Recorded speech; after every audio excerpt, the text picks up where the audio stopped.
आज का टॉपिक है हमारे पास बेनिफिट्स ऑफ एमएसएमई या उद्यम रजिस्ट्रेशन फॉर मैन्युफैक्चरर।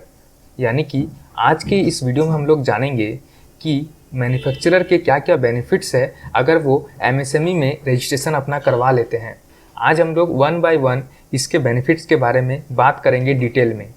सबसे पहले हम लोग एमएसएमई के बारे में थोड़ा जान लेते हैं कि ये होता क्या है। उद्यम रजिस्ट्रेशन 19 कैरेक्टर का alpha numeric unique identification number होता है जो कि ministry of micro small and medium enterprises के द्वारा प्रोवाइड किया जाता है। ये एक ऑनलाइन रजिस्ट्रेशन प्रोसेस होता है जिसे करवा कर एक बिजनेसमैन काफ़ी सारे बेनिफिट्स उठा सकता है जो कि भारत सरकार के द्वारा दिए जाते हैं। इसके बेनिफिट्स के बारे में हम लोग आगे वीडियो में बात करेंगे। चलिए जान लेते हैं वन बाय वन इनके बेनिफिट्स के बारे में। जैसे कि आज इस वीडियो में हम लोग जानेंगे benefits of MSME registration for manufacturer, यानी कि कितने सारे ऐसे बेनिफिट्स हैं जो कि मैन्युफैक्चरर को खास तरह से दिए जाते हैं। पहला है collateral free loans from banks. जैसे कि आपको पता है एक मैन्युफैक्चरर क्या करता है, किसी भी प्रोडक्ट को बनाती है और उसे मार्केट में सेल करती है। इसके लिए मैन्युफैक्चरर को बहुत ज़्यादा पैसे की रिक्वायरमेंट होती है जिसके लिए उसे बैंक से लोन लेने की ज़रूरत पड़ती है। अब बैंक वाले क्या बोलते हैं कि हमें कोलेटरल चाहिए, यानी कि अगर आज नहीं तो कल मैन्युफैक्चरर भाग जाता है तो बैंक किससे पैसा रिकवर करेगी। इसके लिए बैंक पहले कोलेटरल मांगती है तभी जाकर लोन प्रोवाइड करती है। अब अगर कोई मैन्युफैक्चरर एमएसएमई रजिस्ट्रेशन करवा लेता है तो उसे कोलेटरल देने की कोई ज़रूरत नहीं है, यानी कि बिना कोलेटरल की बैंक से लोन ले सकता है। कोलेटरल का मतलब ये होता है कि कोई भी सिक्योरिटी जैसे कि घर, गाड़ी, बंगला, ये सब सिक्योरिटी होती है, जैसे कि ज्वेलरी हो गई, ये सब को कोलेटरल कहा जाता है। दूसरा है protection against delayed payment against material services supplied. एक मैन्युफैक्चरर को कई बार ऐसा होता है कि उधार में सामान देना पड़ता है, क्योंकि कई बार ऐसा होता है डीलर लोगों के पास पैसे नहीं होती है तो उन्हें उधार में माल खरीदना पड़ता है। ऐसे में मैन्युफैक्चरर को उधार में सामान देना पड़ता है। अब डीलर अगर मैन्युफैक्चरर को पैसे देने में लेट करता है, डिले करता है, तो ऐसे में मैन्युफैक्चरर को प्रोटेक्शन मिलती है डिले पेमेंट के, क्योंकि उसने एमएसएमई में रजिस्ट्रेशन करवा रखा है। चलिए आगे बात करते हैं interest rate subsidy on bank loans. जब भी मैन्युफैक्चरर बैंक से लोन लेता है तो उसे कुछ इंटरेस्ट देना पड़ता है बैंक को, तो उस इंटरेस्ट रेट पर 2% से लेकर 3% तक की सब्सिडी दी जाती है सरकार की तरफ से। नेक्स्ट है manufacturers become eligible for CLS subsidy scheme, यानी कि क्रेडिट लिंक्ड कैपिटल। अब दोस्तों होता ये है कि मैन्युफैक्चरर्स जो सामान को बनाती है वो सामान बनाने वाली जो मशीन्स होती है वो काफ़ी पुरानी हो जाती है, तो ऐसे में मैन्युफैक्चरर्स को नई मशीन लाने की ज़रूरत पड़ती है। अब इतने बड़े मशीन को लाने के लिए काफ़ी ज़्यादा पैसे की ज़रूरत पड़ती है, तो ऐसे मैन्युफैक्चरर्स को सरकार के तरफ से सब्सिडी दी जाती है। नेक्स्ट है security deposit waiver while participating tenders. कई बार मैन्युफैक्चरर्स टेंडर्स ले लेते हैं, जैसे कि कोई सामान बनाना है, जैसे 200 पीस कंप्यूटर्स बनानी है किसी मैन्युफैक्चरर्स को, तो ऐसे में जब टेंडर लेती है मैन्युफैक्चरर तो उसे कुछ पैसे सिक्योरिटी डिपॉजिट करनी होती है जिससे वो टेंडर ले रहा है। तो अगर कोई मैन्युफैक्चरर एमएसएमई के अंदर रजिस्ट्रेशन अपना करा लेता है तो उसे सिक्योरिटी डिपॉजिट देने की ज़रूरत नहीं पड़ती है। नेक्स्ट है इलेक्ट्रिसिटी बिल कंसेशन। जैसे कि आपको पता है किसी भी सामान को बनाने के लिए काफ़ी सारे मशीन्स की ज़रूरत पड़ती है जो कि एक मैन्युफैक्चरर के पास होती है। ऐसे में इलेक्ट्रिसिटी का बिल भी बहुत बड़ा होता है, तो ऐसे में सरकार उसे कुछ पैसों की कंसेशन देती है। यानी कि मान लीजिए कि 100 रुपये का बिजली बिल आया है, एक हम एग्जांपल लेते हैं, तो उसमें सरकार छूट करके 80 रुपये तक कर देती है। इस तरह का होता है कंसेशन इलेक्ट्रिसिटी बिलों पर। नेक्स्ट है stamp duty and registration fees waiver. एक मैन्युफैक्चरर को कई सारे लीगल काम करने पड़ते हैं, जैसे स्टाम्प ड्यूटी में कोई एग्रीमेंट बना या कोई रजिस्ट्रेशन करना पड़ा लैंड बिल्डिंग का, तो ऐसे में स्टाम्प ड्यूटी जो पे करना पड़ता है उस पर भी मैन्युफैक्चरर को छूट मिलती है। नेक्स्ट है ISO सर्टिफिकेशन फीस रिम्बर्समेंट। अगर आप अपने बिजनेस के लिए ISO सर्टिफिकेशन करवाते हैं तो उसकी फ़ीस पर रिम्बर्समेंट हो जाती है। नेक्स्ट है NSIC performance and credit rating fees subsidy. अगर आप अपने बिजनेस के क्रेडिट रेटिंग परफॉर्मेंस को चेक करवाना चाहते हैं NSIC के द्वारा तो उसके फीस पर आपको सब्सिडी मिलती है। नेक्स्ट है पेटेंट रजिस्ट्रेशन सब्सिडी।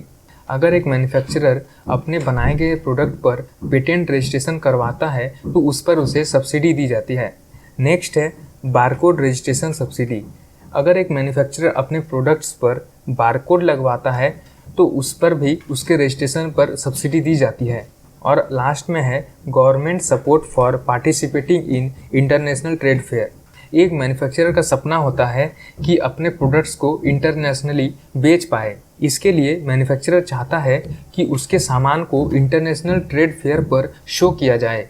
तो इसके लिए मैन्युफैक्चरर को पार्टिसिपेट करना पड़ता है इंटरनेशनल ट्रेड फेयर में।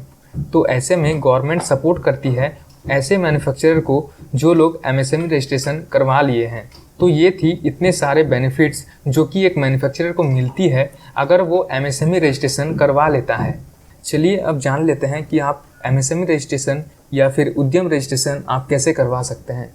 उद्यम रजिस्ट्रेशन करने के लिए आपको msmeregistrar.org पर आ जाना है। वेबसाइट पर आने के बाद आपको कुछ इस तरीके का यूज़र इंटरफेस दिखाई देगा। यहाँ पर आप उद्यम रजिस्ट्रेशन पर क्लिक करेंगे। अगर आप पहली बार उद्यम रजिस्ट्रेशन कर रहे हैं तो आपको यहाँ पर क्लिक करना है। यहाँ पर आपको एक एप्लीकेशन फॉर्म दिख रहा होगा। इस फॉर्म को आपको फिलअप करना है। सबसे पहले आपको यहाँ एप्लीकेंट का नाम डालना है, यानी कि बिजनेस का जो ओनर है उसका नाम आपको यहाँ फिलअप करना है, जैसा कि आपके आधार कार्ड पर होगा। फिर आपको यहाँ पर अपने बिजनेस का मोबाइल नंबर आपको यहाँ टाइप करना है। फिर ईमेल आईडी आपको यहाँ टाइप करना है। अगर आपके पास ईमेल आईडी नहीं है तो आप एक ईमेल आईडी बनवा लें, क्योंकि आपके ईमेल आईडी पर ही उद्यम सर्टिफिकेट को सेंड किया जाएगा। यहाँ पर आपको प्लांट का एड्रेस टाइप करना है। अगर आपका कोई प्लांट नहीं है, अगर कोई शॉप भी है तो आप उसका एड्रेस यहाँ टाइप करेंगे। इसके बाद आपको पिन कोड डालना है, फिर स्टेट, इसके बाद डिस्ट्रिक्ट आपको सेलेक्ट करना है। इसके बाद आता है सोशल कैटेगरी, यानी कि जनरल, SC, ST, OBC। इसके बाद आपको आधार नंबर यहाँ पर टाइप करना है। जैसे कि यहाँ लिखा है to know more click here. आप यहाँ जैसे ही क्लिक करेंगे आपको पता चलेगा प्रोप्राइटरशिप फर्म के लिए आधार कार्ड लगती है उसके ओनर की। इसी तरीके से अगर आपका पार्टनरशिप फर्म है तो किसी भी एक पार्टनर की आधार कार्ड लगेगी। इसी तरीके से private limited company, LLP, 1 person company, society, HUF या फिर किसी अदर एंटिटी के लिए आधार कार्ड लगेगा किसी भी ऑथराइज्ड पर्सन का, जो उस बिजनेस का ऑथराइज्ड होगा। इसके बाद आप टाइप ऑफ ऑर्गेनाइजेशन को सेलेक्ट करेंगे, यानी कि वही जो प्रोप्राइटरशिप है तो प्रोप्राइटरशिप, इसी तरीके से जो भी है आप यहाँ सेलेक्ट करेंगे। पैन कार्ड नंबर आपको यहाँ टाइप करना है। इसी तरीके से बैंक अकाउंट नंबर, फिर IFSC कोड जो कि उसी बैंक का होना चाहिए। इसके बाद आपके बिजनेस का नेम, जो भी आपके बिजनेस का नाम है वो आप यहाँ टाइप करेंगे। इसके बाद date of commencement of business, यानी कि आपका बिजनेस किस दिन को स्टार्ट हुआ था उसे आप यहाँ सेलेक्ट करेंगे। इसके बाद main business activity of enterprise, यानी कि आप एक मैन्युफैक्चरर है, सर्विस प्रोवाइडर है या फिर ट्रेडर है, इनमें से आप कुछ भी है, जो भी है वो आप इसे सेलेक्ट करेंगे। इसके बाद नंबर ऑफ पर्सन्स एम्प्लॉयड, यानी कि आपके बिजनेस में कितने मेल फीमेल काम करते हैं उसे आप यहाँ टाइप करेंगे। इसके बाद जो सबसे इम्पोर्टेंट चीज़ है वो है आपका आधार कार्ड। वो आपको अपने मोबाइल से फ़ोटो खींचकर फ्रंट साइड आपको यहाँ अपलोड करेंगे। इसके बाद आई एग्री करेंगे यहाँ पर, और फिर यहाँ पर भी आई एग्री करेंगे। इसके बाद यहाँ पर जो वेरिफिकेशन कोड आप देख रहे हैं इसे आप यहाँ टाइप करेंगे। उसके बाद सबमिट एप्लीकेशन पर क्लिक करेंगे। फिर कुछ समय बाद आपको msmeregistrar.org के तरफ से कॉल किया जाएगा। इसके बाद आपके इन्फॉर्मेशन को वेरीफाई करके आपका उद्यम सर्टिफिकेट आपके ईमेल एड्रेस पर भेज दिया जाएगा। आपको मैं बता देना चाहता हूं कि MSME रजिस्ट्रेशन आप गवर्नमेंट के साइट पर जाकर भी कर सकते हैं, लेकिन अगर आप वहां पर रजिस्ट्रेशन करवाएंगे खुद से तो आपको सबसे पहले सारे डॉक्यूमेंट्स को जुटानी पड़ेगी, फिर आपको फॉर्म फाइल करनी पड़ेगी, उसके बाद आपका रजिस्ट्रेशन होगा। ऐसे में कुछ भी गलती आपसे हो सकती है, जैसे कि फॉर्म फाइलिंग में।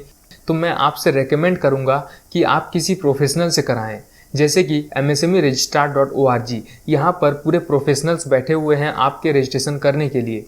हाँ, वो लोग आपसे कंसल्टेंसी फीस ज़रूर चार्ज करेंगे, लेकिन आपका काम सटीक तरीके से हो जाएगा, इसकी आपको गारंटी दी जाती है। तो उम्मीद करते हैं आपको समझ में आ गया होगा कि MSME रजिस्ट्रेशन कैसे किया जाता है। अगर वीडियो अच्छी लगी हो तो वीडियो को लाइक करें, अपने दोस्तों के साथ, अपने फैमिली मेम्बर्स के साथ शेयर करें। धन्यवाद।